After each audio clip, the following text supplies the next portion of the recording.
endpoints. Except for this week, we decided that we'll work on the right ones.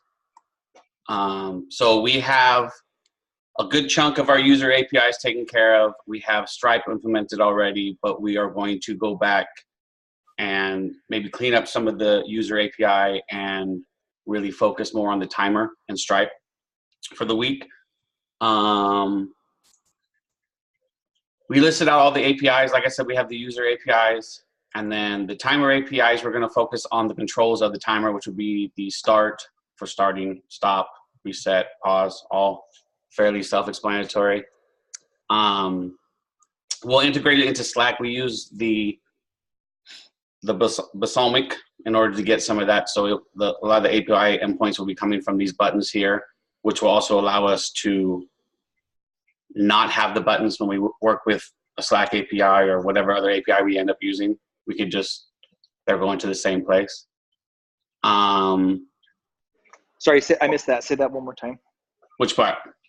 Oh, so what we did was we based our API endpoints on this view here, to where the majority of the buttons just go to the endpoint, as well as the control that we talked about on Friday.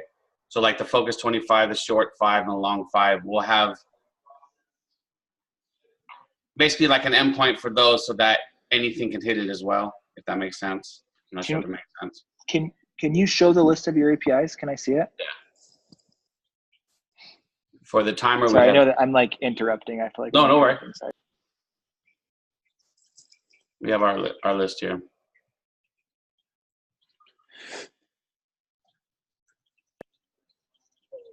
Okay, sorry, don't move. I'm just reading through them.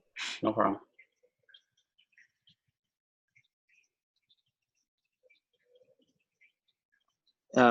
Would restart the existing timer at the timer length that they're currently at? Or what would reset do? It would be more of like a hard stop. It would just basically, no matter what the time was, it would stop it and set it all to 0. So how is it different from stop? I guess, no, you're right. So it would reset it to the time that was already in there, and the stop would just stop it. But I guess we'd still have to hit start though. Yeah, where's the reset button on the page? Like, is there a reset button? No, there wasn't one on there. I'm not offended by that or anything, but like there's like I want to like kind of imagine, where's the stop button? What's that stop look like? Where's the reset button? What's that look like? I don't think we went that far in it. We were just thinking more of like a control style where it would need to control it. So we just kind of added the generic controls in there. So I'm not sure if we would really, I think we can implement the reset, but. Can then go back to your list. Sorry, one last thing. So,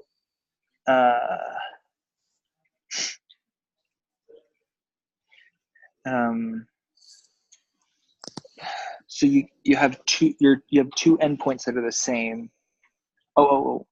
Maybe API timer user ID. And if you get that, it just gives you back the user's deadline by timestamp. Okay, and then if you get API/timer, it gives you back an array of all the active timers, which is actually not true. It should give you back an array of all the deadline timestamps, right? For the first one? The first one should give you back an array of all the deadline timestamps. Yeah. Yeah, the ending point, yeah. Okay, and then, then there's that. Okay, now scroll, do me a favor. On this page, this is what I want to see. You need endpoints that your Slack will take advantage of. So you need like start timer, like maybe these are the endpoints that Slack hits, but yeah, like I feel like commands. Yeah, I feel like you need your Slack. What you want to do, what you really want to do, is create /command APIs here. Instead of thinking of them as Slack APIs, think of them as timer APIs that happen to have an interface that is text. So it sends you text, and then it goes into here. That way you're thinking about, if you gave me a message block, how would I convert that into a timer, right? And so this would be like /start/ message, and then take your message text and then parse that message in that API, right? Just for example, and then stop /message and then like have it do something, or do a /help, and then it like tells us like what you can do. So scroll down. Maybe you're already doing that in your no. We have everything's in our timer API. I think it would be used for both, but we didn't specify that yet. No. Yeah, I would do this all in the timer API. That's where I would do it. So I would have the timer API would have message-based interface. So if you send me a message with the name of the timer or /focus, like automatically starts the focus, or / whatever automatically starts that. And so you have those APIs that are going to match up to the timer. And so I'd rather see them in the timer API than the Slack API anyway. And then just have your Slack app point to your timer API. Okay. Does that make sense? Sense? Yeah. But so I'm talking. Here's what I feel like is happening. This is happening again. Because I feel like I'm talking and I'm afraid that it's not going to get documented anywhere. Well, you broke out a lot there. I didn't hear. Well, at least on my end, it cut out. Yeah, that's that first part. So I'm talking. I don't feel like anyone's writing down what I say. Is someone writing down what I say so that it doesn't get lost again? I am recording things quickly as I hear them. Hopefully, I'm not missing the key points. Can you show me that what you just recorded, and then I will maybe screen share it with me, and then I will tell you if you missed the key point. Oh, I've got a piece of paper that I'm just when you're. Yeah, that's not going to work because I need everyone to have this. So, so in this particular case, maybe is it Sean that I'm talking? Yeah. Sean's doing the presentation? Yeah. Sean, I'd like you to just add this to your Trello right there, right now, so that it's just there. Okay. So you have like a message based, like a /message or something like that. /start/message.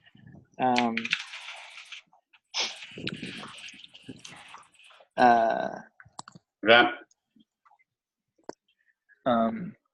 Well, let's define it. Let's not like there's no reason for us to not define it right now. Like, what would it be?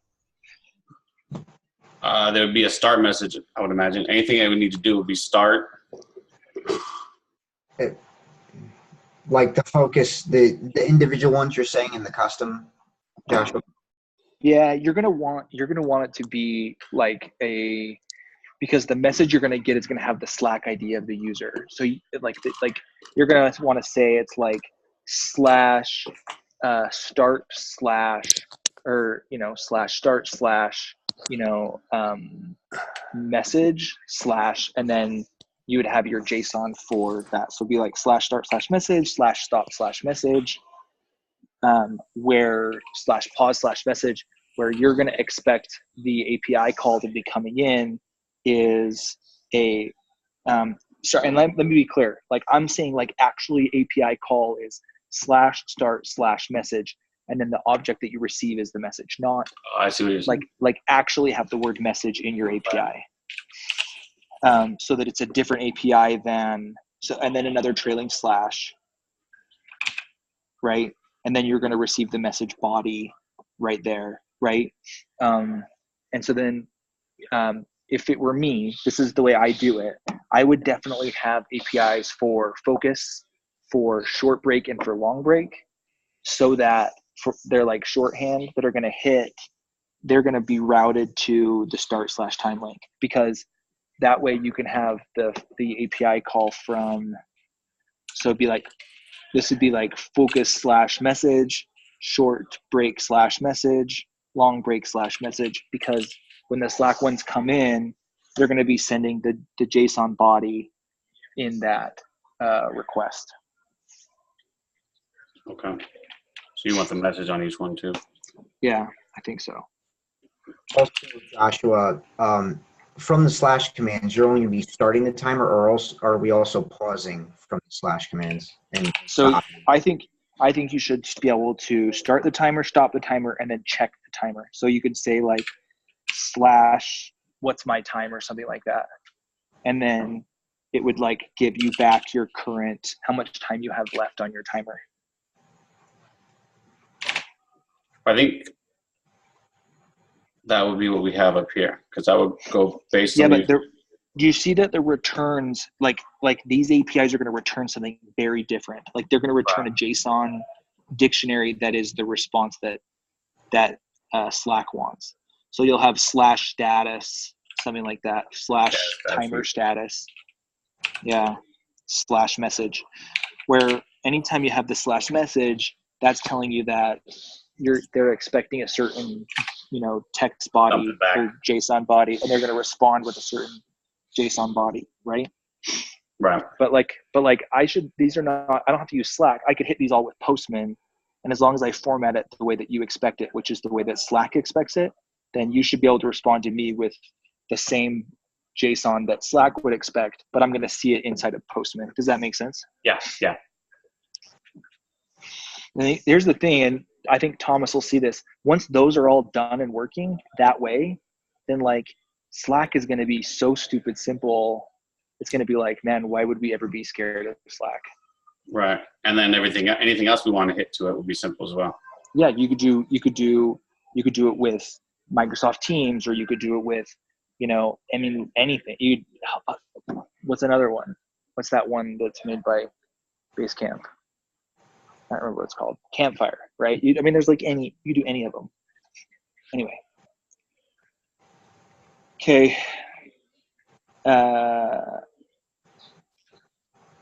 This is much better. Do you feel like you'll be safe to finish all this week? I think so, yeah. Okay.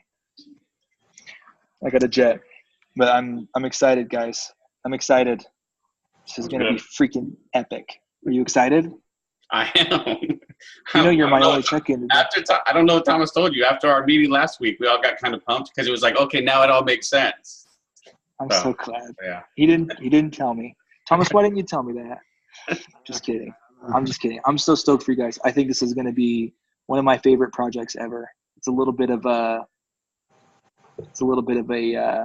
yeah, no pressure there. Pet project for me. So, okay. Well, thank you all. I appreciate it. Thank you. Thanks, Joshua. Okay, we'll talk to you later. Bye. All right, guys. I'm going to close it out with that. Thank you for the presentation. Joshua's just jumping in as a cameo there. He's going to have me doing the rest of the check-ins, but he wanted to make sure everything was still silky smooth from where we left on Friday, not yesterday, Friday. So are there any more questions that I can answer for you? No, not that I got. I think I agree with everything Joshua was saying in terms of these endpoints. I think they're like, it's so modular this way. In just the integration with anything else that you want to do, which is these,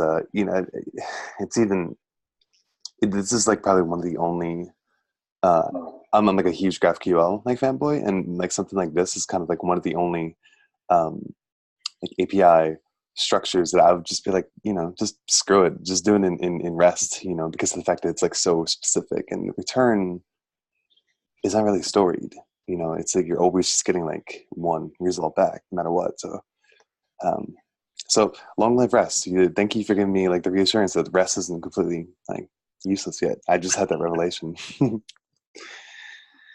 all right, y'all. I'm gonna clip it there, and anything I can do, don't be afraid to reach out, and I'll see you throughout the week. Sounds good. I'll see you this week. Thanks. Awesome. See you.